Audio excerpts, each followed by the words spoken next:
फिर से हम लोग शुरुआत कर रहे हैं, जहाँ से जो है कुछ चैप्टर जो है कुछ जीवों में विविधता का जो है भाग जो है कुछ छूट गया था और छूटा हुआ था, उसमें हम लोग आगे देख रहे हैं।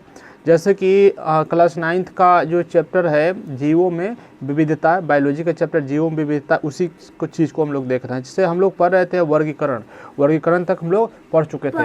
हाँ, तो वर्गीकरण से आगे हम लोग देखेंगे वर्गीकरण समूहों को पदानुक्रमित संरचना क्या होती है, उसका टॉपिक का नाम है वर्गीकरण समूहों की पदानुक्रम संरचना। ठीक है, तुम और आगे इधर आके बैठ जाओ। ठीक है, तो हम लोग देख लिए थे कि सजीव जगत में, पादप जगत में और जंतु जगत में को जो है उसके अध्ययन के सुविधा के लिए, मतलब पढ़ने में आसानी हो, इसलिए उसको वर्गीकरण के रूप में विभाजित कर दिया गया था, है ना। वो कौन कर रहे थे? कार्लोलस लिनियस साहब कर रहे थे। ठीक है, ठीक ना। तो वर्गीकरण करने से क्या फायदा हो रहा था कि उसके प्रत्येक जीव को अध्ययन करने से बचा जा सकता था, क्योंकि बहुत सारा जीव जो है ना इस पृथ्वी पर, सो बहुत सारा जीव है, तो सभी जीवों को अध्ययन करना तो संभव है नहीं ना संभव है। तो उस सभी जीव को अध्ययन करना संभव नहीं है, इसलिए क्या किया गया कि उसके वर्गीकरण कर दिया गया है, मतलब समूह में बांट दिया गया, ताकि समूह में अगर कोई चीज़ें रहेगा ना तो उसको सभी को पर्टिकुलर अलग अलग अध्ययन करने की ज़रूरत नहीं पड़ेगा। ठीक ना, मतलब एक समूह का अध्ययन कर लिए, एक ग्रुप का अध्ययन कर लिए, इसका मतलब कि उस सभी चीज़ों का अध्ययन कर लिए। ठीक है, इतना बात समझ में आ रहा है कि नहीं तुम लोग को? आ गया ना। चलिए आगे देखते हैं। तो कह रहा है कि पदानुक्रम जो है, मतलब कैसे जो है उन सभी चीज़ों का हमारे ऊपर ध्यान दो। ठीक है, उस चीज़ें जो है कैसे धीरे धीरे आगे बढ़ा, उसके बारे में संरचना उसका क्या रहा, तुम लोग बनाओ, चलो बनाओ। तो उसका कैसे संरचना रहा उसके बारे में हम लोग पढ़ते हैं। कार्लोलस लिनियस ने 1758 में, ठीक है, 1758 में समस्त जीवों को दो भागों में बांटा। कितने भागों में? दो भागों में। पहला पादप जगत और दूसरा जंतु जगत। ठीक है, पादप जगत प्लांट, ओवर एक्टिंग नहीं करना है। पादप जगत जिसको बोलते हैं प्लांट किंगडम, क्या बोलते हैं? और जंतु जगत जिसको बोलते हैं एनिमल किंगडम। ठीक ना, जगत, हाँ, जगत को किंगडम यहाँ पे बोला जाता है। ठीक है, किंगडम से रिप्रेजेंट किया जाता है। ठीक है, तो पादप जगत मतलब पेड़ पौधा को कहा जाता है, और जंतु जगत मतलब जीवित जो चीज़ें हैं, जीव संबंधित, उसको जंतु जगत हम लोग बोलते हैं। ठीक है, एक मिनट रुक जाओ, बना लिया तो। ठीक है, इसका मुख्य आधार था कि पौधे प्रचलन में असमर्थ था। पौधे जो है प्रचलन में असमर्थ था, इसमें क्लोरोफिल पाया जाता था। ठीक ना, पौधे जो है एक जगह से दूसरे जगह तो चल नहीं सकता है ना, एक जगह ही रहता है, तो उसमें जो है लेकिन जंतु जो है, जंतु में प्रचलन की व्यवस्था था, मतलब एक जगह से दूसरे जगह जाने की व्यवस्था था, मतलब चल सकता था। ठीक है, तो जंतु तो इसमें पौधे में जो पादप जगत में क्लोरोफिल पाया जाता है। क्या पाया जाता है?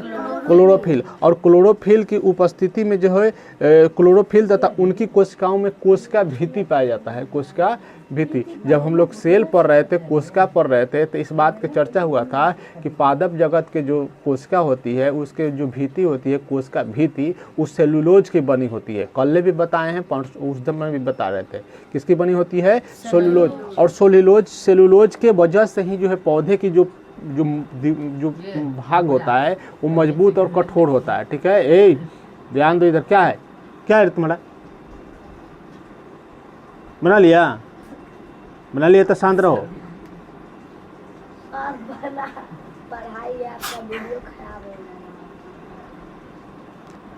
तो समझ में आया? इधर ध्यान दो, इधर, ठीक ना। तो सेलुलोज का बना होता है, लेकिन मनुष्य जो है क्या कर सकता है? प्रचलन कर सकता है, मतलब एक जगह से दूसरी जगह जा सकता है। ठीक है, तो उसमें क्लोरोफिल की व्यवस्था मतलब नहीं हुआ है, बायोलॉजिकल रूप से नहीं है, क्योंकि वो अपना भोजन जो है दूसरे चीज़ पर निर्भर रहता है। पौधे जो है दूसरा चीज़ पर निर्भर नहीं रहता, वो अपना खाना खुद उसको बनाना पड़ता है। और मनुष्य जो है पौधे पर या एनिमल्स पे डिपेंडेंट रहता है अपना भोजन के लिए, है ना। इतना बात क्लियर था पहले से भी, और अभी तो हम बता ही दिए। उसके बाद है कुछ समय के बाद यह पाया गया कि कुछ ऐसे जीव हैं जिनकी कुछ विशेषताओं के कारण उन्हें न तो पादप जगत में जंतु में रखा गया और न ही जंतु जगत में रखा गया। कुछ ऐसा भी जीव है ना, कुछ ऐसा भी जीव है जो न तो पादप है, मतलब न तो पेड़ पौधा के जगत में आता है और न तो जंतु जगत में आता है। ठीक ना, अब वो जीव कौन कौन है इसमें हम लोग आगे उस सब जीव को हम लोग को पढ़ना है। ठीक है, इतना बात समझ में आया? आगे देखते हैं रखा गया। इन असुविधाओं के कारण जर्मन के वैज्ञानिक है ना E.H. हिकल, कौन थे? E.H.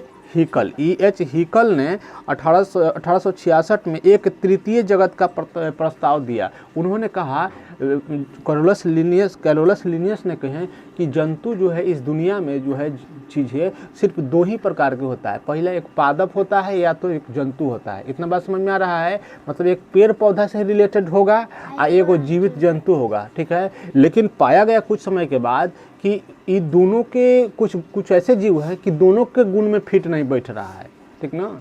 दोनों के न तो ये जंतु है और न ही ये पादप जगत है। तो उसमें जो है E.H. हिकल ने कहे कि नहीं, एक और होता है। क्या होता है? एक और ग्रुप होता है। आगे देखते हैं उसको कौन सा ग्रुप उन्होंने नाम दिया। ने 1866 में एक तृतीय का प्रस्ताव दिया, तो जिसे उन्होंने प्रोटिस्टा कहा। क्या कहा? हाँ, कि नहीं एक और होता है, उसका नाम प्रोटिस्टा है, ठीक है। बाद में दो सुपर जगत की प्रतिष्ठा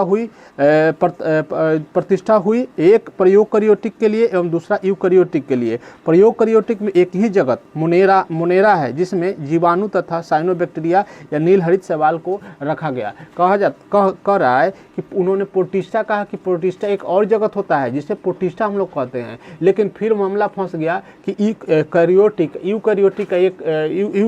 प्रोकैरियोटिक में, ठीक है, यूकैरियोटिक और प्रोकैरियोटिक में। बात समझ में आया? तो प्रोकैरियोटिक का एक जगत होता है मोनेरा। प्रोकैरियोटिक में एक जगत क्या होता है? मोनेरा। और मोनेरा होता है जिसमें जो है जीवाणु और साइनोबैक्टीरिया एवं नीलहरित शैवाल जो है इसका क्या होता है? भाग होता है, ठीक है। आगे देखते हैं कि जगत मोनेरा के बाद भी कुछ कठिनाइयाँ रह गई, है ना। मोनेरा भी आ गया, प्रोटिस्टा भी आया, मोनेरा भी आ गया, ठीक ना।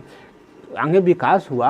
उन्होंने सबसे पहले उन्होंने कहा कि पादप जगत जंतु जगत होता है, ठीक है। लेकिन कुछ समय के बाद जो है हिकल साहब ने कहे कि नहीं, एक और होता है, कौन? प्रोटिस्टा। लेकिन यहाँ भी बात मामला फंसने लगा, तो फिर एक मोनेरा ग्रुप आया, ठीक है। और मोनेरा में जो है एक कोशिकीय और प्रोकैरियोटिक यूकैरियोटिक का मामला बढ़ा। लेकिन फिर जो है आगे बढ़ा तो बहुत सारा कठिनाइयाँ आने लगी। जीवाणु जैसा कि कवक जो होता है, कवक किसको कहते हैं? फंगी, जो बरसात के समय में नहीं किसी चीज़ पर मतलब उजला हो जाता है। जो कोई खाना वगैरह है, अगर मान लो कि बरसात के समय है, ठीक है, अब खुला में छोड़ दिया 2-3 दिन या 1 दिन, तो उसको है ना वो हो जाता है। उसको भुआ नहीं कहते, भुआ हम लोग आम भाषा में कहते हैं, उसको कवक कहा जाता है। क्या कहा? कवक, जो उजला वाइट हो जाता है। बात समझ में आ गया? तो कवक जो है कवक यूकैरियोटिक जीव है। कैसा है? यूकैरियोटिक जीव है, लेकिन प्रकाश संश्लेषण में असमर्थ है ना। अब किसी ने यह बात उन्होंने कह दिया कि जितना भी यूकैरियोटिक जीव है ना, यूकैरियोटिक ज़्यादातर जो यूकैरियोटिक जीव हैं जो मतलब प्रकाश संश्लेषण जो है करता है, तो यूकैरियोटिक जीव यहाँ पर जो है यूकैरियोटिक प्रकाश संश्लेषण जो है करने में क्या है? असमर्थ है, मतलब नहीं कर सकता है, ठीक ना। इन्हें न तो मोनेरा में और न ही प्रोटिस्टा में रखा गया, है ना। ये जो जीव है फंगी, कवक, ना तो प्रकाश संश्लेषण करता है, ठीक ना, प्रकाश संश्लेषण भी नहीं करता है। तो इसलिए इसको न तो मतलब मोनेरा में रखा गया और न ही उसको प्रोटिस्टा में रखा गया। तो ये जाएगा किस ग्रुप में? है ना, मामला फंस गया यहाँ पर। आगे बढ़ते हैं, जिसके अंतर्गत यह अब प्रकाश संश्लेषण में सक्षम शैवाल है, इसलिए कवक के लिए एक नया जगत बनाया गया, है ना। लेकिन आगे बढ़े तो शैवाल जो है, शैवाल कहाँ होता है? पानी में। तुम लोग देखते हो ना, पानी में जो काई टाइप के होता है उसको शैवाल कहते हैं, ठीक है। उस पर मत करना, गिर जाएगा वो। अरे सुनो ना, इसी से क्या करते रहता है? रात भर नहीं सोता है?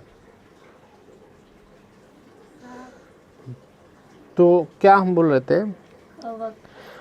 हाँ, शैवाल। तो शैवाल देखते हो कि पानी में रहता है ना, तो वो प्रकाश संश्लेषण करता है, ठीक ना। वो प्रकाश संश्लेषण सूर्य पानी में रहता है, लेकिन सूर्य लाइट लेता है, लाइट से प्रकाश संश्लेषण वो करता है, ठीक है।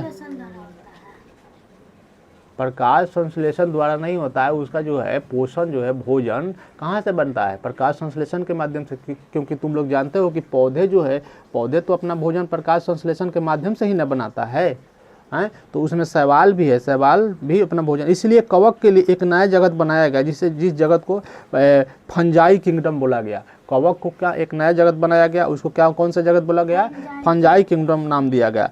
अंत में आर.एच. व्हिटेकर से 1969 में इन सभी को मिलाकर हाँ ये सब मामला फंसते फंसते फिर लास्ट में उन्होंने इस बात पर पहुँचे आर.एच. व्हिटेकर ने 1969 में, है ना, कब 1969 में, कि सभी जीवों को मिलाकर उन्होंने कहा कि 5 जगत होता है। कितना जगत होता है, 5 जगत होता है। वो जगत कौन कौन है, तो मोनेरा प्रोटिस्टा, कौन मोनेरा, बोलो मोनेरा प्रोटिस्टा, है ना, उसके बाद मोनेरा प्रोटिस्टा, फंजाई, ठीक है, प्लांटी और एनिमिलिया। बात समझ में आया, ये 5 जगत हुआ, मोनेरा, प्रोटिस्टा, फंजाई, प्लांटी एवं एनिमिलिया। एक है ना, एक कोशिकीय संरचना है। पोषण के स्रोत एवं तरीके, एक कोशिका भित्ति की उपस्थिति तथा शारीरिक संगठन के आधार पर इन समूहों को विभाजन किया गया, है ना। किन किन आधार लिया गया कि कैसे उन्होंने कह दिया, तो उन्होंने देखे कि इसका बनावट कैसा है, संरचना, शारीरिक संरचना कैसा है, ठीक है। उसके बाद पोषण का स्रोत कैसे है, तरीका क्या है। उसके बाद कोशिका भित्ति जो है इसमें अनुपस्थित होता है, क्या होता है, कोशिका भित्ति अनुपस्थित होता है। शारीरिक संगठन, शारीरिक बनावट उसका कैसा, इसके आधार पर उन्होंने विभाजित किया, ठीक है। फिर आते हैं नेक्स्ट वैज्ञानिक आते हैं कार्ल्स बोस 1977 में अपने वर्गीकरण में मोनेरा को आर्कियोबैक्टीरिया तथा यू बैक्टीरिया में बांटा। आर्कियोबैक्टीरिया में प्राचीन तथा यू बैक्टीरिया में विकसित सदस्य को रखा गया। कह रहा है कि उसके बाद बात तो वहाँ तक तो क्लियर हो गया, लेकिन कार्ल बोस आते हैं। कौन आते हैं, कार्ल बोस 1977 में आते हैं। उन्होंने मोनेरा में 2 भाग में उन्होंने बांट दिया। कौन, एक तो आर्कियोबैक्टीरिया और दूसरा होता है यू बैक्टीरिया, ठीक ना, आर्कियोबैक्टीरिया और यू बैक्टीरिया। अब कह रहा है कि आर्कियोबैक्टीरिया में प्राचीन जो है, जिससे बहुत पुराना हुआ करता था, उसको अध्ययन करना है। यू बैक्टीरिया में विकसित सदस्यों को अध्ययन करना है। यू बैक्टीरिया जो आया, जो उसमें जो चीज़ें विकसित हो गया है, उसका अध्ययन इसमें करना है, ठीक है। बात समझ में आ गया, चलो तो इतना ही रहने देते हैं। उसके बाद नेक्स्ट वाले वीडियो में हम लोग देखेंगे।